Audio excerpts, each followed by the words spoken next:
Caron qui vous accueille pour les infos TCBH, édition du 25 septembre 2025. Dans cette émission, nous recevons M. Denis Marcoux, maire de Saint-Simon, M.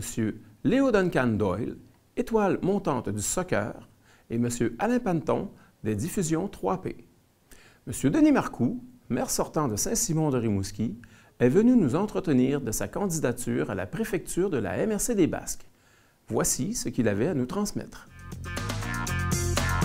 Bonjour, Christian Vachon dans nos studios en compagnie de M. Denis Marcoux.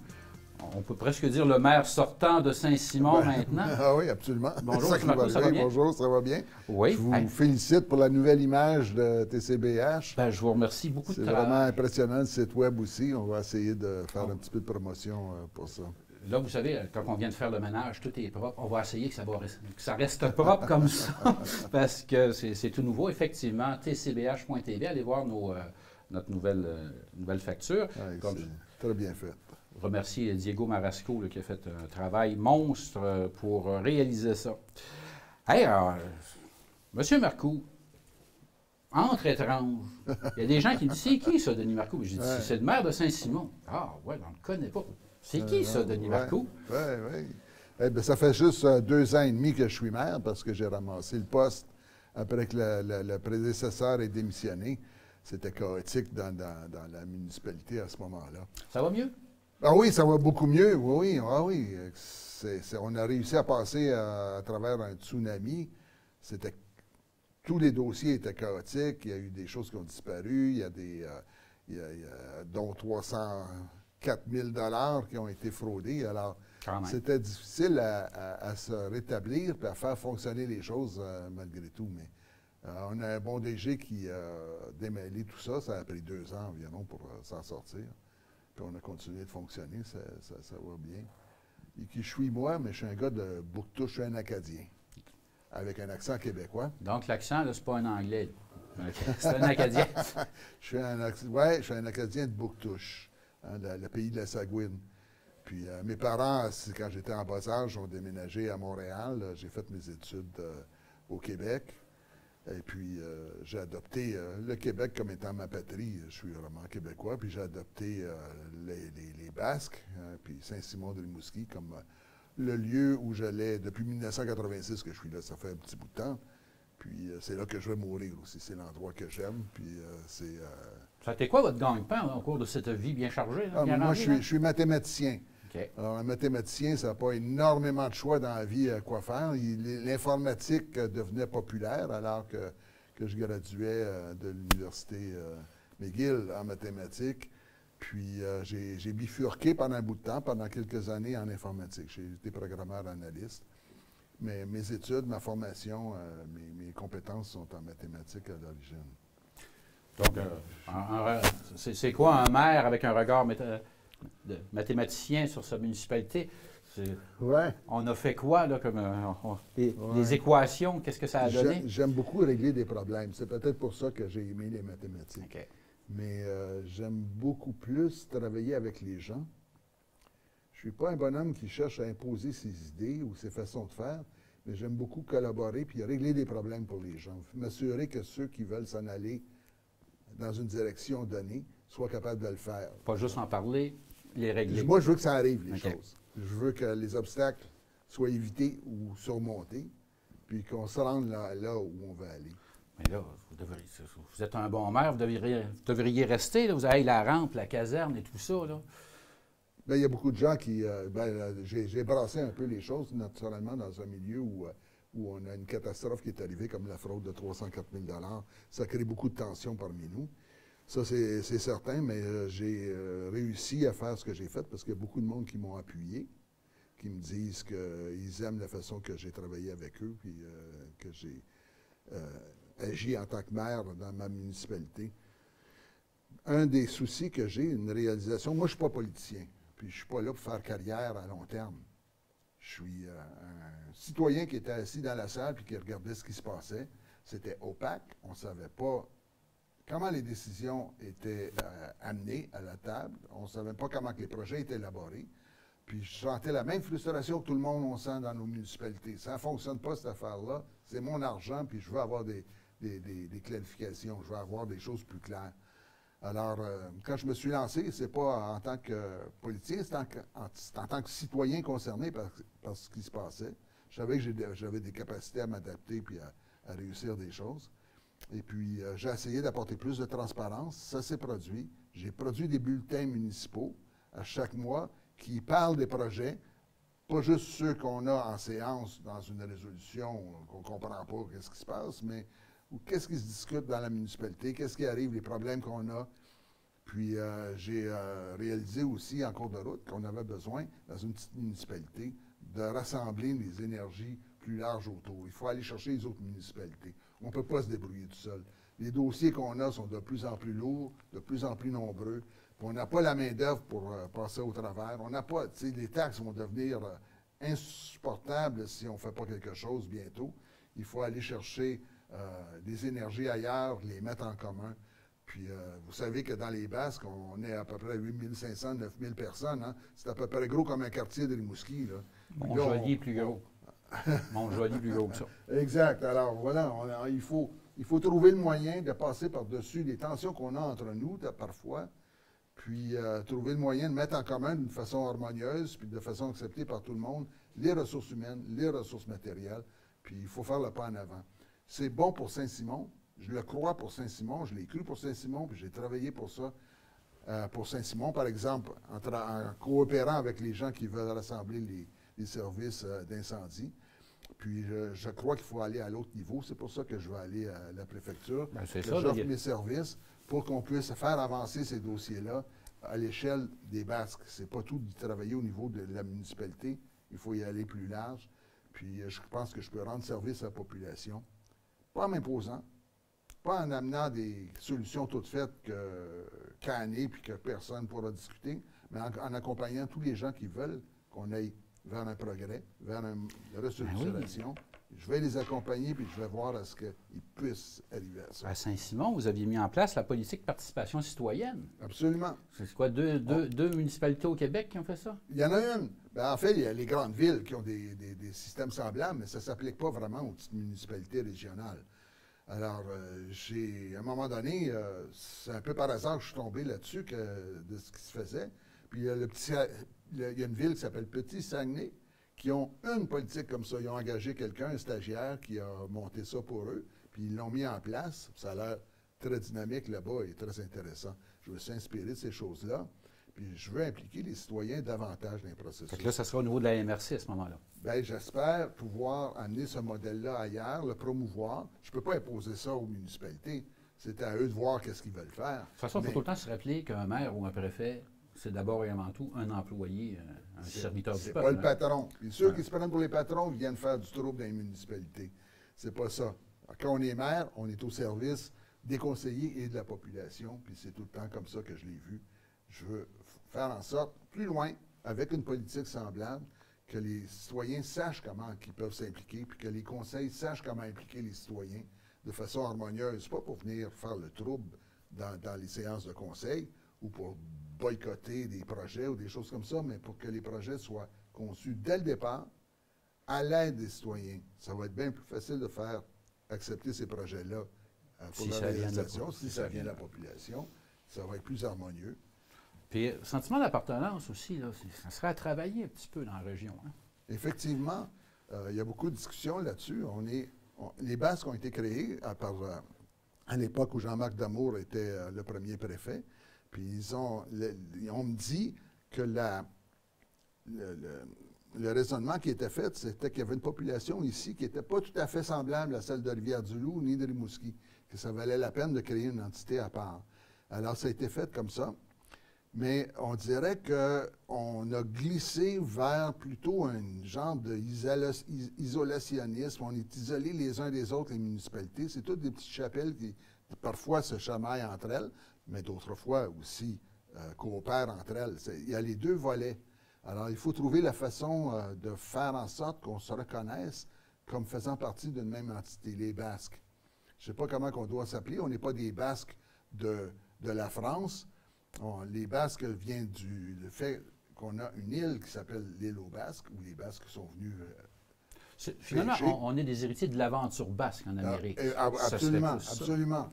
Alors, il faut trouver une façon de se reconnaître mutuellement comme faisant partie d'une communauté particulière, spéciale.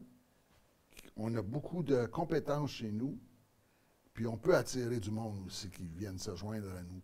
Alors, il faut accepter tout ça, puis on est capable de dynamiser notre communauté. Étant d'origine beauceronne, ces paroles, c'est comme de la musique. Parce que vous savez, les gens disent la Beauce, le succès. Ça, la Beauce, là, c'est un territoire, c'est une coquille vide.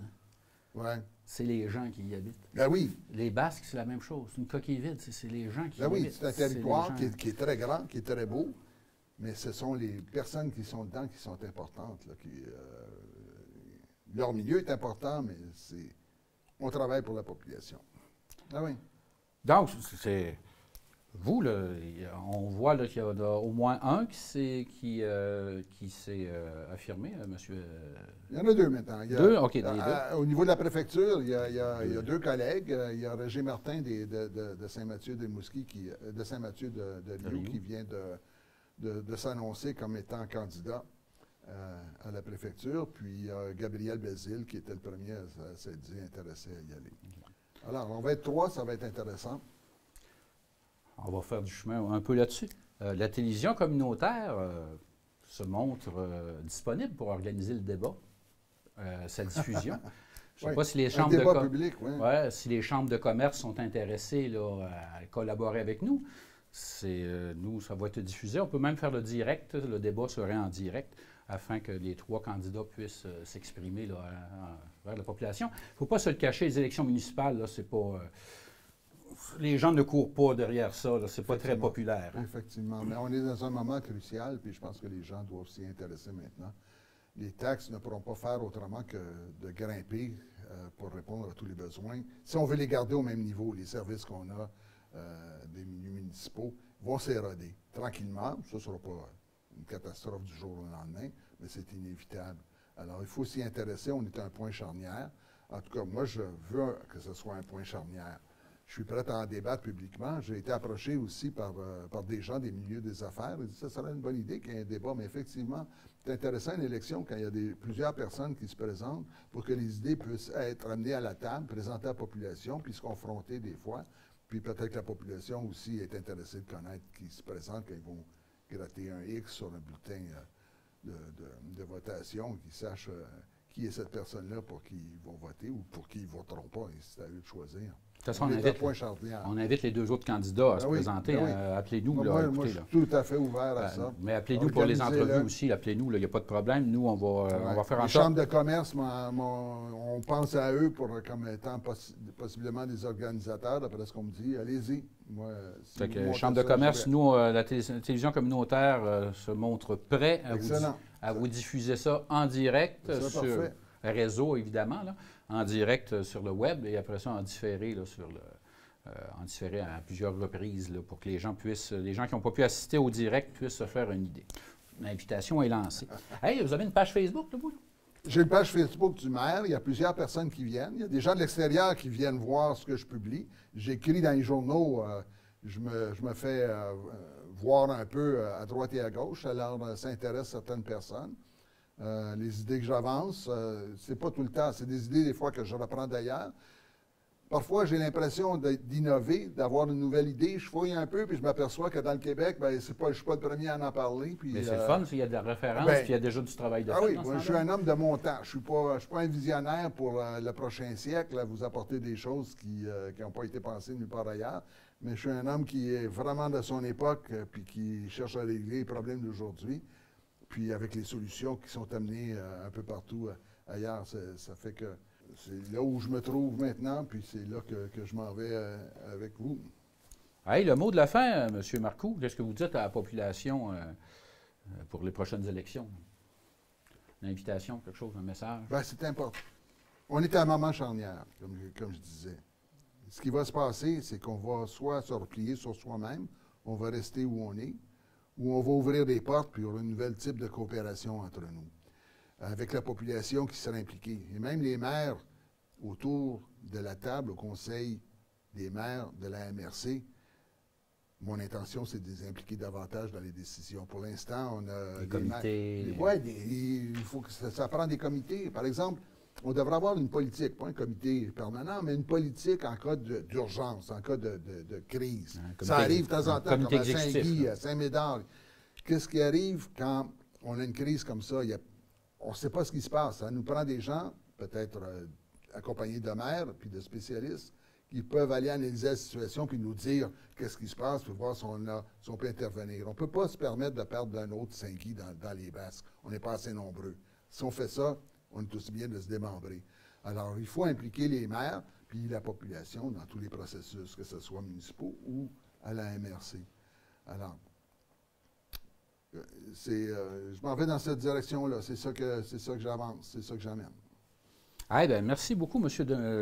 Marcoux, d'avoir pris de votre temps de venir nous voir. Encore une fois, on invite les deux autres candidats.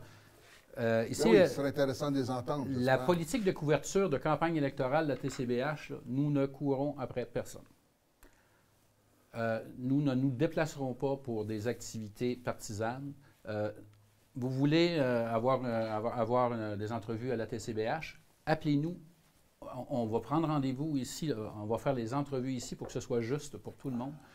Pour pas que se déplacer, se déplacer pour un candidat, ne pas se déplacer pour l'autre. Nous, ici, nous ne nous déplaçons pas pour faire la couverture de la campagne électorale. On demande aux candidats de venir ici. Regardez, ce n'est pas pour planter personne. Je pense qu'ils vont venir. J'espère qu'ils vont venir parce que je trouve que c'est important qu'on soit plusieurs dans une élection à se prononcer. Ça permet de faire connaître des idées, puis ça implique davantage la population dans le processus électoral. Il faut que les gens puissent entendre les candidats. Alors moi-même, je les invite. J'invite Gabriel Belzile, j'invite Roger Martin à venir ici faire des entrevues, puis à faire connaître aussi leur vision pour les Basques, pour l'avenir. C'est important de le faire. L'invitation. Les gens, je vous invite à aller voter. Aussi. Ça, c'est si on veut améliorer la démocratie, c'est le premier pas qu'il faut faire, c'est de voter.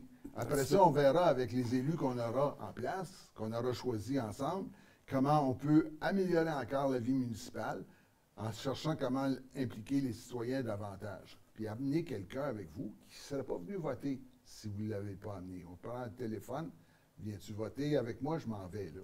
Puis encourager les gens de le faire, puis encourager les candidats intéressants à se présenter aussi. Parce que si vous ne vous intéressez pas à la politique, elle s'intéresse à vous. C'est fatal.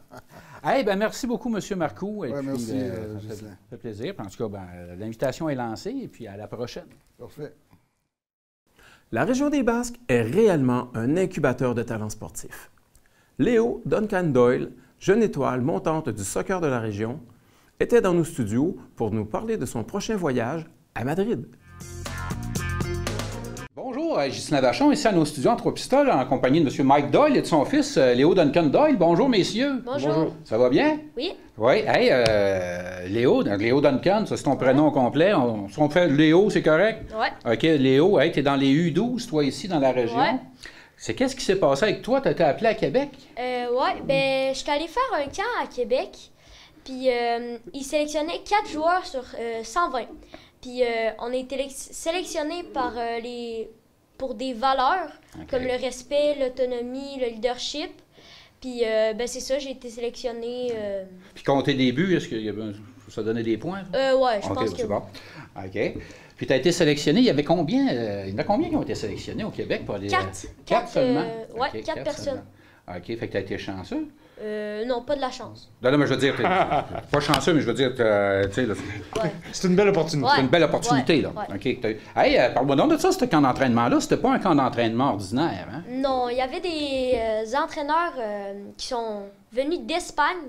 Une grosse équipe, hein, qu'on connaît. Ouais, je connais pas ça, le soccer, vraiment l'honorable, là, je ferais pas de... Ouais. Mais ils sont venus d'Espagne pour entraîner les petits jeunes comme nous. C'est une grosse équipe, hein? C'est quelle équipe? C'est le Real Madrid. Le Real Madrid, là, c'est la grosse équipe. Ça, ils gagnent souvent le bol d'or, qu'ils appellent. Oui, ballon d'or. Le ballon d'or, le bol d'or, c'est le football, c'est le rugby. Ouais. Fait que tu étais là, puis ça s'est bien passé? Oui, ça s'est bien passé. OK. Puis toi, qu'est-ce qui t'a amené à jouer au soccer? quand j'étais plus petit, j'ai regardé des vidéos, puis là, je trouvais ça cool. Puis là, après ça, je suis allée, j'ai essayé. Puis au début, quand j'étais plus petit, j'avais 5 ans, je trouvais pas ça trop cool. Puis là, après ça, je me suis réessayé, puis là, j'ai adoré ça. Ça a été un déclic, puis j'ai adoré ça. Bon, hey. Puis là, tu as été sélectionné. OK, là, on reprend. Le camp d'entraînement, il n'y avait pas juste 4 personnes. Là. Non. Il y a 4 personnes qui ont été retenues. Ouais. C'est bien ça. Ouais. Tu es une des 4 personnes. Ouais. Ça, c'est au Québec. Ouais. Ça, c'est pour former l'équipe canadienne, c'est ça? Ouais. OK, l'équipe canadienne, ça va être des U12, c'est ça? Ouais, U12, vu qu'en U13? 2026, je vais jouer 14, ça va être des U14. Il y a eu 14, OK, ça saute un an, c'est ça. Ouais. Il y a eu 14. OK, donc, là, à ce moment-là, il va y avoir une équipe U14 du Canada avec 4 joueurs du Québec, Ouais. dont toi. Ouais. Vous allez aller à Madrid. Ouais, on va aller à Madrid. C'est quoi, c'est un gros tournoi? Ouais, c'est un gros tournoi. Il y a environ 72 équipes. Ça vient de partout, là. Ouais. Plus de 20 pays différents. Puis, ben, c'est ça. Il y aura 800 joueurs, puis 300 parties jouées. OK, puis ça se passe quand, là, ça? Ça ne va pas se passer d'une fin de semaine, j'imagine? Non, ça se passe en 9 jours OK. d'entraînement et de tournoi. Fin mars, début avril. 2026. Ouais, 2026. OK. Hey, savez-vous si ça va être diffusé sur Internet? Ça va être diffusé? Il va y avoir moyen de regarder ça? Ouais. Il risque d'avoir certaines vidéos sur la page de la Fondation Real Madrid. Real Madrid. Vous, M. Doyle, est-ce que vous allez l'accompagner? Est-ce qu'il y a des accompagnateurs? Non, je ne l'accompagnerai pas. OK. C'est son grand frère, Nick, qui va OK. l'accompagner. Il reste que quand même, c'est pas gratuit, c'est assez Ça va dispendieux. être assez On dispendieux. parle d'environ 13 000 juste pour lui et son grand frère. C'est sûr que j'aurais bien aimé l'accompagner, on s'entend. Mais non, Ça coûte très cher, les sports. Puis là, le soccer, je pense que c'est le sport le moins cher qui existe ouais, en ce moment. effectivement, mais c'est ça, c'est surtout tout ce qui entoure. Parce que juste l'inscription pour lui et son frère au niveau des activités, l'entraînement, le tournoi, c'est environ 8200 US. Ensuite de ça, ben là, il y a les billets d'avion, d'autres frais d'hébergement excédentaires. Et en tout cas, l'estimé est à environ 13 000 canadiens. Est-ce que vous avez eu de l'aide ou... Jusqu'à présent, on a quand même eu de l'aide. On a eu un GoFundMe qui va très bien présentement. Donc, GoFundMe, les gens, là? Ben, on peut regarder sur la page Facebook Léo Duncan, pour Léo Duncan à Madrid. Donc, pour Léo Duncan à Madrid, on va essayer de vous marquer ça dans le bas de l'écran comme il faut. Là. Puis, on a d'ailleurs un sponsor officiel, le SSAD, le service sanitaire. Le service sanitaire. Oui, que lui a donné 2000 $.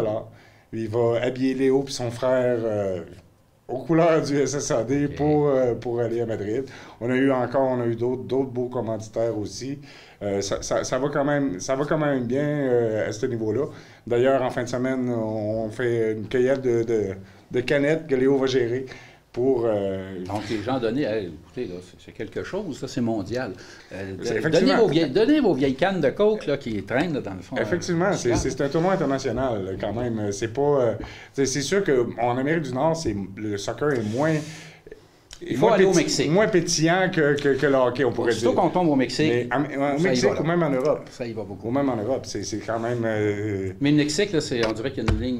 Ah oui, on tombe dans... dès qu'on franchit l'Amérique du Sud. Le foot, les autres, ils disent le foot. Effectivement. Et puis, non, c'est tout de suite là, je suis arrivé à un moment donné d'une finale entre la ville de Monterrey, la métropole industrielle et la capitale Mexico. On avait écrit un match canadien-nordique. Ah oui, c'est une vraie religion. Ah oui, c'est une vraie religion. Hey, ça va te donner quoi plus tard, toi, ça, là? Est-ce que ça va te donner du pointage, ça va te donner du prestige? Est-ce que ça va te... Est-ce qu'il y a une équipe nationale de soccer pour les Olympiques ou ici au Canada? Ben, il y a pour les Jeux du Québec. OK. Mais en tout cas, j'espère un jour devenir professionnel. Ce serait mon rêve. OK, c'est ton rêve, toi, jouer, Ouais. OK, jouer au soccer. Oui. Écoute, là, ça doit se faire parce que... C'est qui ton idole? Messi. Messi. Pour moi, OK. c'est Messi. Hein. Messi, là, c'est notre caméraman ici, là, il est survolté, là, parce que c'est son joueur, lui aussi. Donc, Messi, t'aimerais ça faire une carrière comme Messi? Ouais, mais ce serait dur. Pourquoi? 8 ballons d'or. Ouais, mais là, tu en rajoutes un fait un 9. Ouais. Un Rien n'est possible. Hein? Rien Ouais. d'impossible. Faut pas se faire. Faut pas... Puis là, donc, toi, tu veux continuer à jouer quand même? Ouais. OK. Et C'est puis- pas dans mes plans d'arrêter. pour OK. l'instant. Mais ici au Québec, je ne sais pas, je ne connais pas ça du tout, le soccer au Québec. Est-ce qu'il y a Il y a des ligues, est-ce qu'il y a possibilité, là, comme le hockey, là, du soccer senior, qu'on joue? Oui, oui, oui, éventuellement. Et comme là, présentement, ils jouent pour le FC Trois-Pistoles. OK. C'est une très bonne organisation. D'ailleurs, cet été, ils se sont démarqués. Ils ont été dans les meilleures équipes de l'ARSEC. Je vais voir passer ça. Ouais, Malheureusement, nous, on est fermé l'été, là, parce qu'on Mais c'est ça, dans l'Est du Québec, ils se sont vraiment démarqués, là, son équipe cet été. D'ailleurs, Léo les a aidés aussi. Là, il y a quand même OK, tu es un bon pointeur. Toi, oui, il y a quand même un certain talent. Là. Je vais rester, je suis papa, je vais rester un peu, là, mais je suis fier de mon garçon. Ben, c'est correct. Je suis fier de mon garçon. Et c'est pas juste grâce à moi, c'est grâce à l'équipe. Et notre coach qui est Pascal Bélanger. Lui, il nous a bien aidés cette année. Y a-t-il des équipes un petit peu plus hautes ici? Oui. Là, ouais. Ben, il y a une ligue professionnelle en Amérique du Nord qui s'appelle la MLS. Ouais, mais là, c'est haut. Mais Ben, avant, il y a c'est possible de jouer comme à Rivière-du-Loup. Ça joue senior? Oui, c'est ça. Ça joue aussi senior aussi, mais à Rivière-du-Loup, sont quand même... c'est peut-être l'équivalent de midget, j'imagine, des trucs comme ça. C'est un peu plus. Un peu plus. Oui, okay. un peu plus que du midget. Junior majeur. Junior majeur. C'est quand même... D'ailleurs, il y a un jeune homme du coin, Léo Petitgrou, garçon de Martin, qui se démarque royalement dans cette ligue-là. Là. Donc, c'est une ligue, donc il y a de l'avenir dans la région. Oui, effectivement. Ah, ben, on te le fait. Hey, le mot de la fin, Léo? Moi, j'aimerais ça gagner le tournoi avec le Canada. J'aimerais ça rendre fier le Canada. Voilà, puis représenter notre petite ville, Trois-Pistoles. Puis, mot de la fin, ayez confiance en vous. Ça va toujours réussir dans la vie. La confiance est le plus important. Merci. Ah ben merci Léo. Merci de nous avoir accordé cette entrevue-là. T'es un champion dans l'âme. Hey, merci Mike de nous avoir amené votre fils ici. Merci à vous. Et puis on va suivre ça. Si vous nous tenez au courant, là, on va suivre ça, puis on va vous...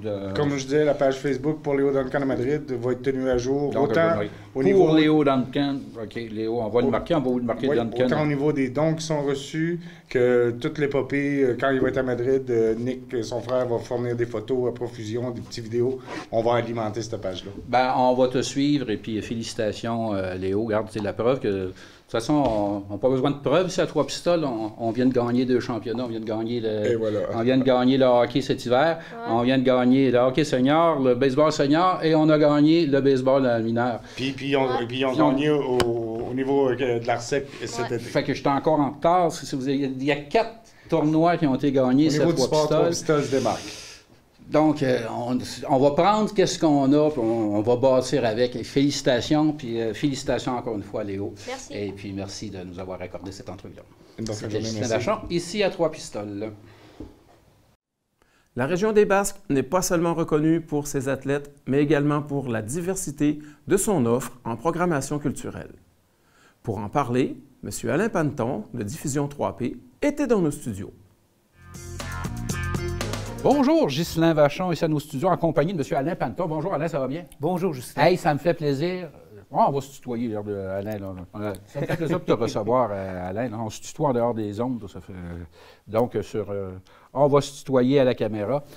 Hey, Alain, j'aimerais te féliciter. On a eu une belle Saint-Jean-Baptiste cette année. Ah, wow. Belle Saint-Jean-Baptiste. Je sais que tu as fait des efforts pour que Kevin Parent arrête, parce qu'il n'était pas supposé d'arrêter. Il s'en allait. Oui, mais ça a été très beau. On a eu le coucher de soleil. Ça a été magnifique. En tout cas, félicitations. Ça a été une très, très belle Saint-Jean-Baptiste cette année. Merci beaucoup. Merci beaucoup. Ça s'est fait rapidement, je vais t'avouer. Le mandat a été donné à la dernière minute. Puis, on a un beau support. Il y a eu quand même des commanditaires. Je ne m'attendais pas que la communauté participe, mais là, sur 8 appels, je pense qu'il y a eu 6 commanditaires qui ont levé la main. Puis fait que les gens... Ils ont apprécié. Oui, les gens, j'en ai encore parlé. Je suis content. Je suis vraiment content. Le site est magnifique pour faire un événement. Ça, Puis bon... Kevin Parent même dit... Il dit, moi, Trois-Pistoles, il dit, pour moi, c'est une grande ville. Oui, c'est ça. Mais pour lui, pour bien du monde, Notre-Dame-des-Neiges chez Trois-Pistoles, là, bon, c'est... D'ailleurs, ça va finir par être ça aussi, là. mais c'est ça. Mais en tout cas, encore une fois, félicitations. Ça faisait longtemps qu'on n'avait pas eu ici là, une belle Saint-Jean comme ça, que le spectacle et la température on était chanceux. Au rendez-vous. On était vraiment chanceux avec la température. Hey, bizarre dans les Basques. Il y aurait un nouveau lieu de diffusion à Notre-Dame-des-Neiges. Où c'est qu'ils ont bâti ça? Pourtant, je passe souvent puis je vois rien. Bien, C'est quand même particulier. Moi, là, à peu près 2 ans, au premier spectacle à Patrick Normand, j'avais fait une entrevue avec un petit Francis Galland de TVA. Puis il m'avait dit, suite à l'entrevue, ça serait quoi le rêve là, de diffusion 3P? Puis il m'avait surpris sa question. Puis j'ai réfléchi, puis j'ai dit, bien, une vraie salle de spectacle avec des bandes. Puis 2 ans après, on se retrouve avec une salle de spectacle. La Rivienne se transforme en cabaret La Rivienne. L'église Notre-Dame-des-Neiges, pour ceux qui Oui, ceux qui l'église savent pas Notre-Dame-des-Neiges à Taubune, pour ceux À que Taubune, ça fait plus puis longtemps ça, encore. encore plus longtemps ici, Là, les bancs d'église ont été enlevés. Le plancher a été solidifié. Ça va soigner à Bacchès dans le fond de la boîte Oui, à bois. puis vraiment une formule cabaret, avec des petites tables cabaret, fait que ça crée une intimité. Fait que non, on est vraiment très, très contents. Là, il y a eu beaucoup de travail qui a été fait de la municipalité, parce que la Ça a municipalité... coûté du sous. Oui, on est pas loin de 225 000 là, déjà d'investis. Il y avait un fonds, mais c'est la municipalité vraiment qui a géré tout ça. Là. Il y a un certain Danny Larrivée là, à Notre-Dame-des-Neiges là, qui fait bien ça. Ils ont été chercher... J'ai entendu parler, oui, M. Larrivée. Il paraît que c'est très apprécié, ces actions, habituellement. Il y a un programme de revitalisation là, des lieux de culte, puis ça, bon, c'est le principal. Puis la MRC aussi a participé là, pour les équipements. Fait que non, là, c'est vraiment merveilleux. Ça va être beau, ça. C'est très beau, c'est un beau bâtiment. C'est un magnifique. Puis on l'a gardé intégral. Là. Vraiment, tout ce qui était là est encore là. Il y a une belle sonorité. Hein. L'odeur, juste l'odeur quand on rentre dans la salle, là, c'est intéressant. Non, on est bien, bien content de tout ça. Hey, on peut-tu... Là, moi, le matin, là, je me lève, là, puis subitement, j'ouvre mon courrier, puis je m'aperçois que je viens d'avoir une grosse somme d'argent qui rentre, puis je veux organiser un party. Tu veux te marier? Non, ça, j'ai déjà marié 2 fois avec la même personne. Et puis, peut-être éventuellement une 3e fois avec la même. Il faudrait que je lui demande. Mais on peut-tu louer ça, justement? Ben oui, justement, c'est disponible. C'est une salle de spectacle, mais aussi communautaire. On veut que quelqu'un qui... Une conférence de presse, un mariage, un anniversaire, ça va être disponible. Avez-vous des équipements là-dedans? Là? Ben oui, là, déjà, tout est sur place. Ben, présentement, le son et l'éclairage, là, c'est dans la 2e phase. Là, on est dans la première phase. Là, c'est vraiment... les tables, les chaises, les planchers, on va être capable d'offrir des formules cabaret ou souper-spectacle. Ça fait qu'on arrive avec notre stock si on veut mettre du son. Oui, ben ça, on va tout fournir ça. Ouais, oui, bien sûr. En fonction des besoins aussi, si on fait un humoriste, ben c'est pas les mêmes besoins que si on fait une formation complète. Fait qu'on je veux dire, moi, si je joue ça personnel, j'amène mon stock. Oui, ça peut se faire aussi. Là, il y a déjà un bar qui est sur place, qui est déjà là sur place. Je peux voir les plats. Vous avez maintenant salle de bain, salle de toilette. Oui, on a une subvention pour aménager les salles de bain parce que, bon, avec la salle, là, il faut être capable, puis il faut, pour les gens... C'est réglementé, Oui, tout ça, puis il y a des gens en mobilité réduite qu'il faut qu'il y ait accès. Fait que là, avec la rampe, avec les salles de bain qui étaient adaptées, je pense que, non, ça va être, selon moi, une des belles salles de spectacle au Québec. En plus, on a une mezzanine. Cette mezzanine-là va compléter la capacité. On devrait se rendre à pas loin de 300 sièges. Fait que la capacité est intéressante. Là, vraiment, on est bien, bien content. Hey, ça pourrait faire des meurtres et mystères hallucinants là-dedans. On pourrait faire plein de choses là-dedans. Vraiment, des soirées thématiques. Les gens, tu as bien fait de le mentionner, les gens, s'il y a un mariage de prévu ou quelque chose comme ça, on peut communiquer avec Diffusion 3P. Puis on place ça dans l'option dans l'agenda. Hey, là, on ouvre ça quand, là, au public, pour aller voir ça? Parce que... C'est le 10 octobre avec les 2 frères. Là. Il reste presque plus de billets. Par contre, là, on est presque complet. Je pense qu'il reste une 30aine de billets sur le site. On est content. On est vraiment content que les 2 frères ont accepté de venir faire l'ouverture de la salle. Il était encore une fois, là, je me sers il était à Québec là, au mois d'octobre, le 9, je crois. Fait qu'il était tout près de chez nous. Parce que c'est ça qui est bien avec les éditions 3P, là, c'est que la programmation de l'année, c'est une vaste suggestion, c'est selon la disponibilité. Ben oui, il faut s'adapter, Moi, on ne fait pas partie du Rosec, là, fait qu'on n'a pas des spectacles qui tournent... Patrick Normand, là, c'est grâce à toi que tu l'as eu. C'est exclusif, tout à fait. Il n'y avait aucun autre lieu, aucun autre diffuseur dans le Bas-Saint-Laurent qui l'avait eu. L'idée, c'est ça aussi, c'est de travailler. Je ne veux pas travailler contre le Rosec. Il faut arriver avec une offre qui est différente. Je comprends qu'une salle en Gaspésie n'a pas le choix de travailler avec le Rosec parce que là, le spectacle ne part pas de Montréal pour se rendre en Gaspésie, mais là, dans notre cas, à nous, on est à 2h30 de Québec. Nous, on les intercepte aussi. Ben oui, tout à fait, ça se fait bien. Ben c'est à nous, c'est à moi d'appeler et leur dire, bon, ben gars, là, t'es là telle date, 2h30, puis on t'offre... Puis les 2 frères, là, quand même, là, Oh non, on est bien content. Ça remplit une salle? Oui, bien là, on l'a vu avec la billetterie. La billetterie va vraiment très bien. Ça coûte combien, là, quelqu'un, les 30 billets qui restent? C'était combien? Je crois qu'avec les frais de billetterie, avec les taxes et tout ça, on est à 52 $, je crois, pour ce qui est de deux frères.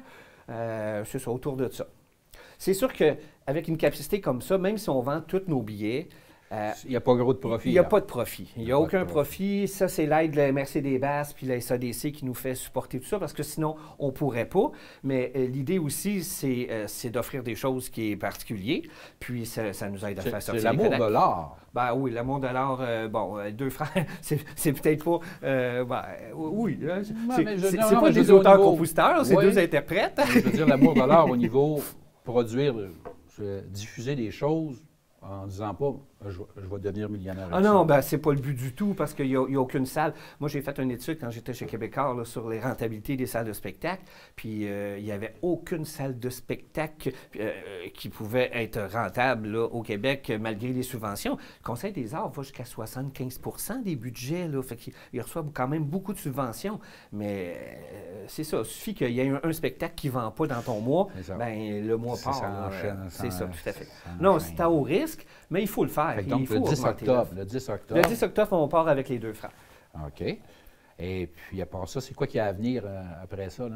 Bien, on a Bernard Adamus qui est prévu le 28 novembre. Ça aussi, la billetterie va bien. Je suis agréablement surpris. Il y a ces femmes, ça fait, oui, puis ça fait un petit bout de temps. Là, il avait été mis de côté là, comme 2-3 ans. Fait que la demande, on vend autant de billets présentement avec Bernard que les deux frères. Il est très, très, très aimé dans le coin. Là. Je sais quand il venait à la Forge, c'était oui, complet, il est venu 2 fois, je pense, à la Forge, là, il y a une époque. C'était complet. Là. Tout à fait.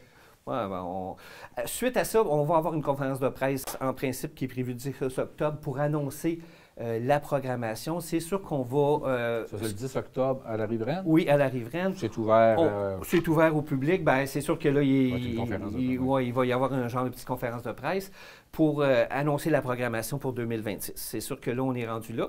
On va voir ce qu'on va être capable en mesure de présenter pour 2026. L'objectif, c'était toujours entre 15 et 20 spectacles dans l'année. On veut que ça soit multidisciplinaire. Là. On veut qu'on ait du théâtre, on va avoir de la danse. Fait que c'est sûr que ça complique un peu tout ça, mais ça avance bien. Là, on est encore en démarche avec le Conseil des arts pour... parce que là, les sous qu'on a eus, c'était vraiment pour le contenant. Mais là, il faut un contenu. Il faut le faire vivre. Il faut faire vivre cette salle-là. Là. Fait que bon, on est rendu là. Les gens ici, les gens des Basques et de la région, ils répondent bien? Bien, pour ce qui est de la billetterie, on est bien content. Pour ce qui est des partenaires aussi, comme je disais, la MRC des Basques est là depuis le tout début avec Diffusion 3P. On apprécie beaucoup. Le SADC aussi comme partenaire depuis le tout début. Ça fait que ça nous permet de développer, sinon ça ne pourrait pas être possible, là, bien sûr. De toute façon, c'est comme nous ici. Là, on est toujours à la recherche de plus de financement, de sources de financement. Dans le communautaire puis dans l'artistique... On devient rarement riche. Hein. Non, c'est pas. Il y a quelques producteurs, mais vraiment, je pense que 80 % des artistes qui sont le bottin des unions des artistes vivent sous le seuil de la pauvreté. Donald K. Donald. C'est ça. Il y en a plus de ça. Là, c'est rendu Evenco, mais. C'est ça. Mais c'est Donald K. Donald. Il y en avait à l'époque, il n'y en avait pas des milliers. Hein. Non. Ça fait que ça a changé. Puis c'est tout le temps. C'est sûr que les boîtes de diffusion des grosses villes. S'ils commencent à venir en région, ils tuent les efforts. Puis ils sont subventionnés à côté, là, dans les grosses villes. Absolument, les municipalités participent vraiment. Moi, je travaillais aussi à Saint-Eustache, la petite église de Saint-Eustache, mais c'était la municipalité qui s'occupait de tout le fonctionnement des opérations. Puis après ça, avec les subventions, c'était le contenu. Fait que c'est sûr que pour permettre une diffusion, une belle diffusion, il faut de l'aide, c'est sûr. Bien, Alain, regarde, on suit ça de proche. Le 10 octobre, on va être là, il n'y a aucun problème. Bien, ça va me faire plaisir. Et puis, mon train invitera. Merci beaucoup. Ça me fait plaisir. On invite les gens, là, regardez, on va mettre l'information plus en détail. C'est pas très visible comme ça. Là. Mais donc, il reste quelques billets, une trentaine de billets pour les deux frères et puis quelques billets également pour Bernard Adamus.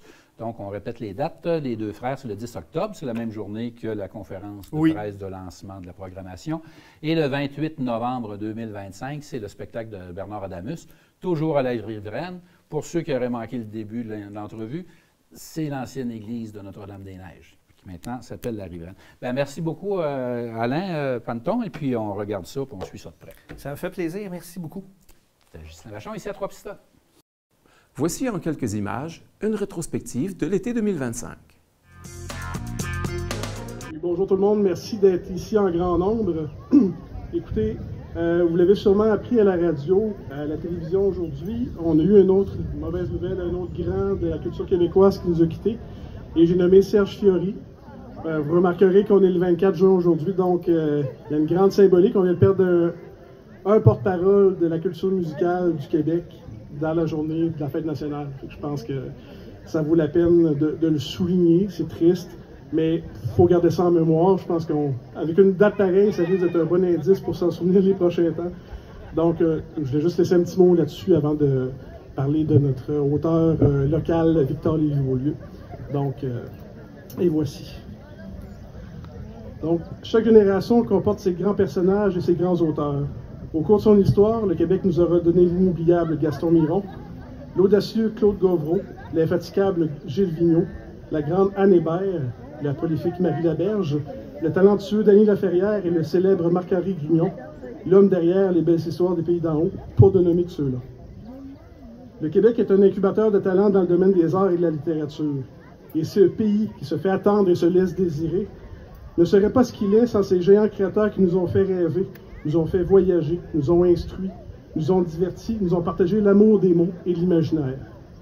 Parmi ces grands et remarquables auteurs, il y a l'indomptable Victor Lévy-Beaulieu.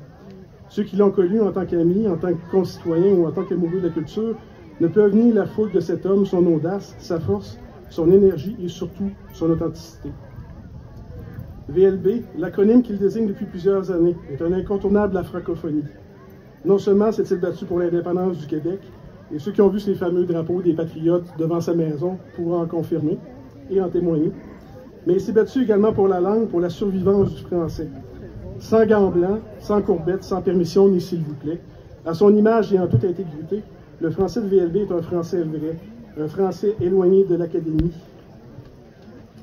un français imagé, un français musical, un français à la fois brut et à la fois sans détour. Pour ceux qui ont eu l'occasion de le côtoyer au quotidien, l'auteur soulignait sans cesse que le français était pour lui une musique, davantage qu'une simple forme d'écriture.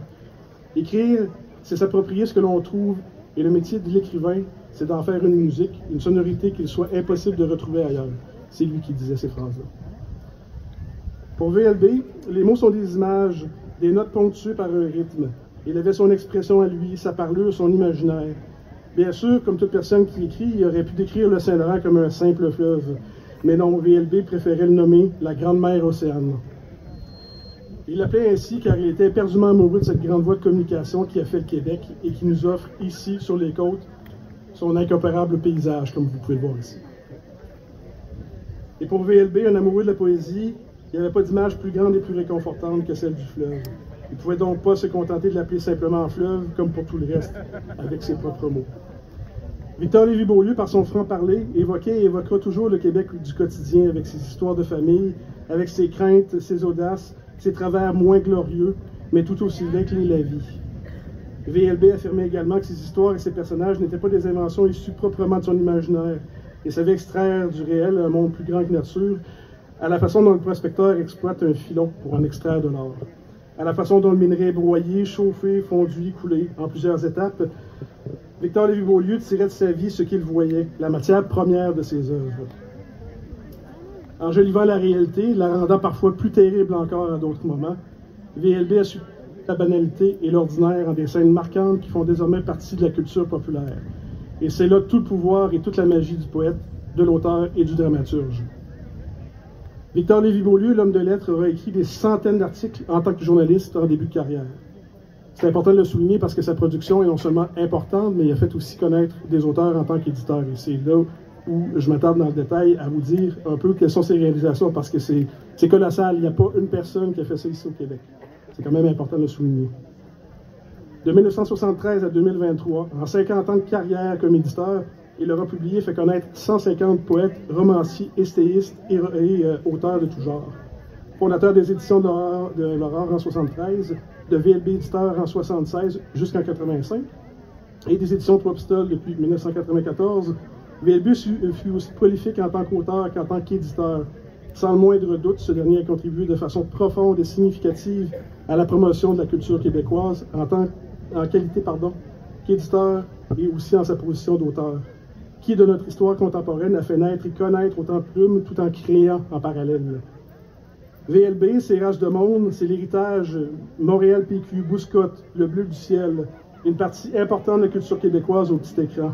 VLB, c'est 96 ouvrages, c'est plus d'une trentaine de romans, 14 pièces de théâtre, 20 essais littéraires, c'est plus d'une vingtaine d'ouvrages de genre divers qui passent du roman à la poésie, à la biographie, au conte, au récit, à la nouvelle, à la chronique et à la monographie.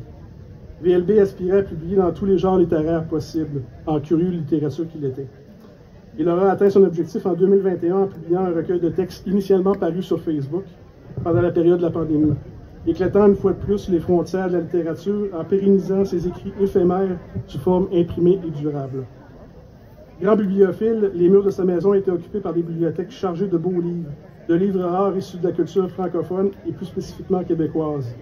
Également grand érudit de littérature et de culture québécoise, il avait une mémoire phénoménale, une passion pour l'histoire, une curiosité pour la littérature classique comme actuelle.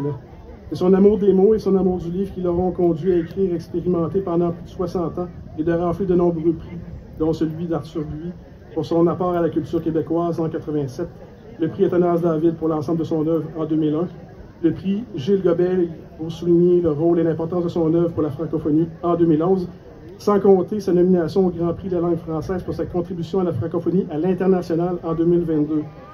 Et je fais juste le souligner, ce n'était pas dans mon texte, mais il aurait été le premier Canadien, voire le premier Québécois à recevoir cette distinction-là du français à l'extérieur du Québec et à l'extérieur du Canada. Bien que les instances françaises aient maintenu leur décision de remettre le prix à un autre auteur en l'absence de VLB pour recevoir le prix en seul français, sa nomination doit néanmoins être considérée comme un ultime exploit, un ultime acte de reconnaissance, puisqu'il était le seul à avoir cette distinction-là, au moins au niveau de la nomination. Depuis 2022, VLB projetait d'écrire ses mémoires. Divers obstacles ont empêché l'auteur de réaliser cet ultime projet. En revanche, il n'est de notre devoir d'honorer sa mémoire, d'enseigner son œuvre, de l'étudier, de la lire et de se rappeler de toute l'importance qu'elle a eue et qu'elle doit avoir pour la culture québécoise, notre culture. Comme le formulait si bien Michel Navreau, professeur du cégep Édouard Montpetit, l'œuvre de Victor Lévy-Beaulieu est une déclaration d'indépendance linguistique, rien de moins. Par son éloge et sa célébration de l'oralité, VLB a su prôner en faveur d'une langue affranchie de tout décorum. Selon lui, l'écrivain doit oublier son moi profond, ses émois intérieurs pour toucher au ça de la société. Moi, j'écris pour ma société, aujourd'hui, pas pour la France ou la pérennité, déclara-t-il dans une entrevue parue dans les Lettres québécoises en 2002. Car au-delà de son implication dans la politique indépendantiste autrefois, au-delà de ses lettres ouvertes, de son aspiration à créer un parti indépendant pour soutenir la souveraineté du Québec et le pouvoir des régions, c'est d'abord et avant tout l'œuvre de cet homme qu'il faut garder vivant, non seulement comme un héritage, mais comme un acte de foi à l'endroit de la langue, du français et d'un Québec libre, authentique et riche de culture. Merci beaucoup. À peine si je maîtrise comme un ordre d'église, je ne sens plus l'hiver, des journées sans lumière. Je filme au ralenti, je cours après Marie. On dirait de l'amour, un appel au secours. Y'a plus rien autour, car moi je cours après Marie. On dirait de l'amour, un appel au secours. Y'a plus rien autour, car moi je cours après qui? Je cours après Marie. Je cours comme un voleur. Je ne sens plus la douleur. Y a plus rien d'important.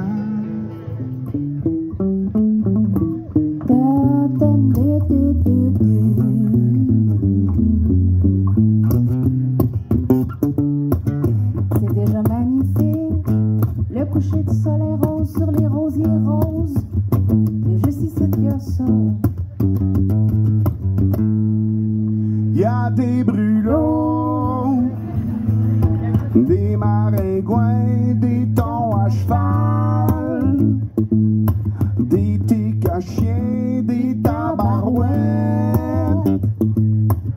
de cabarouette. Mais on est chez nous, puis on est beaucoup ben. C'est la Saint-Jean à Notre-Dame-des-Neiges. Ben, c'est la Saint-Jean à Notre-Dame-des-Neiges. Ben, le Saint-Jean à Notre-Dame-des-Neiges. Que commence la fête!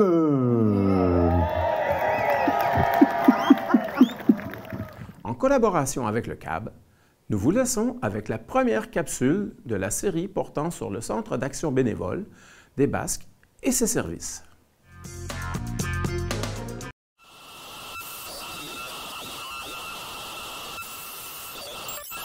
La radio en mouvement.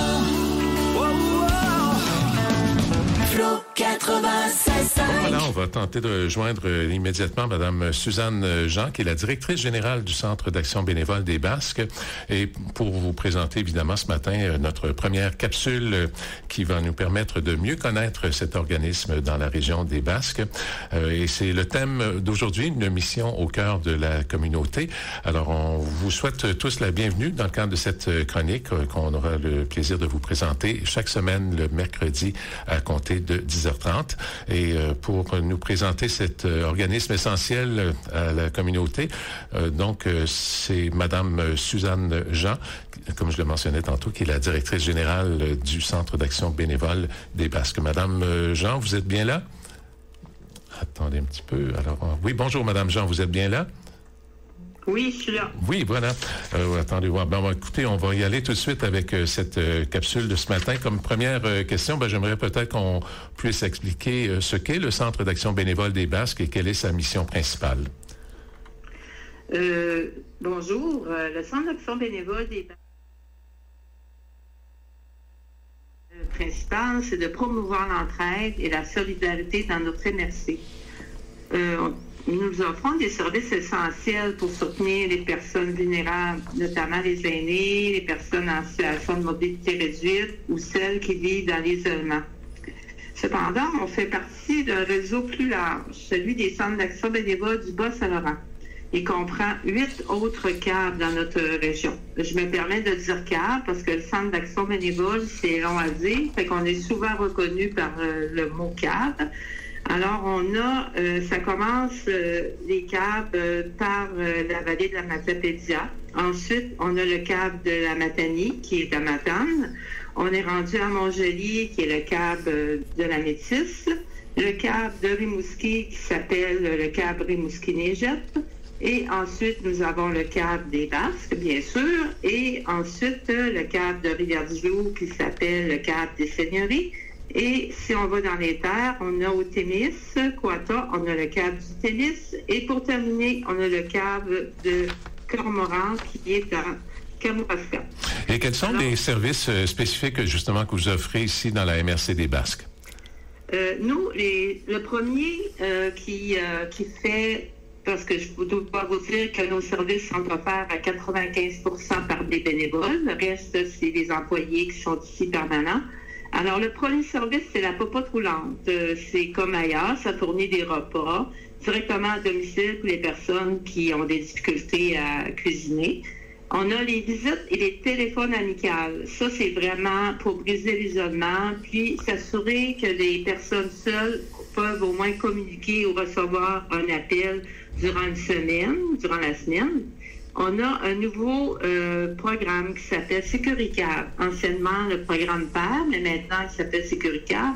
C'est un rappel aux aînés, soit pour la médication, de leur faire prendre leurs médicaments en temps et lieu, ou pour faire un appel de sécurité pour voir si tout va bien.